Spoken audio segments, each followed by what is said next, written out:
చదువు అనేది జ్ఞానాన్ని ఇవ్వాలి కానీ మూర్ఖత్వాన్ని ఇవ్వద్దు. కానీ ఈ రోజులలో కొంతమంది చదువు చెప్పేటోళ్ళు అట్లనే ఉన్నారు, చదువు నేర్చుకునేటోళ్ళు అట్లనే ఉన్నారు. మహారాష్ట్రలో తానే అనే జిల్లాలో షాపూర్ టౌన్లో ఆర్ఎస్ దామిని అనే ప్రైవేట్ స్కూల్ ఒకటి ఉంది. ఆ స్కూల్లో సంస్కారం లేని స్టాఫ్ ప్రిన్సిపల్ కలిసి ఏం చేశారంటే ఆడోళ్ళ వాష్రూమ్లో, ఆడపిల్లల వాష్రూమ్లోనంట బ్లడ్ స్టెయిన్స్ కనిపించినాయంట.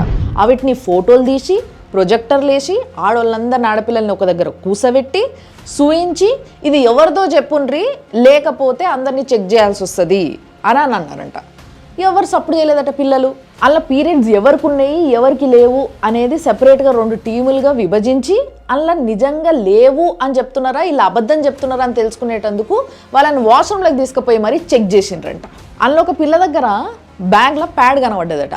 అగో నీకు పీరియడ్స్ లేవంటున్నావు, మరి బ్యాగ్లో ప్యాడ్ ఉంది అని అంటే సేఫ్టీ కోసం పెట్టుకున్నా అని అంటే లేదు నడు చెక్ చేయాలి అని చెప్పేసి ఆ పిల్లని కూడా తీసుకుపోయి చెక్ చేశారు.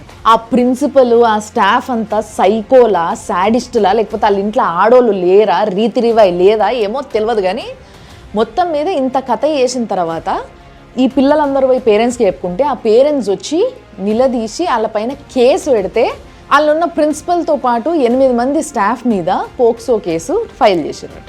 5th to 10th క్లాస్ వరకు అంటే పిల్లలు మెచ్యూరిటీ లేని పిల్లలు, ఏదో కొంచెం ఆగంలోనో భయంలోనో ఉంటారు. ఆ తొందరలో చూసుకున్నారో చూసుకోలేదో, నీకు అంతగానం నీట్గా లేదు అని అనిపిస్తే క్లీన్ చేయించుకోవాలే కానీ వాళ్ళకు ఓ మాట చెప్పేసి ఇట్లా కాదమ్మా అని, ఇదేం పద్ధతి?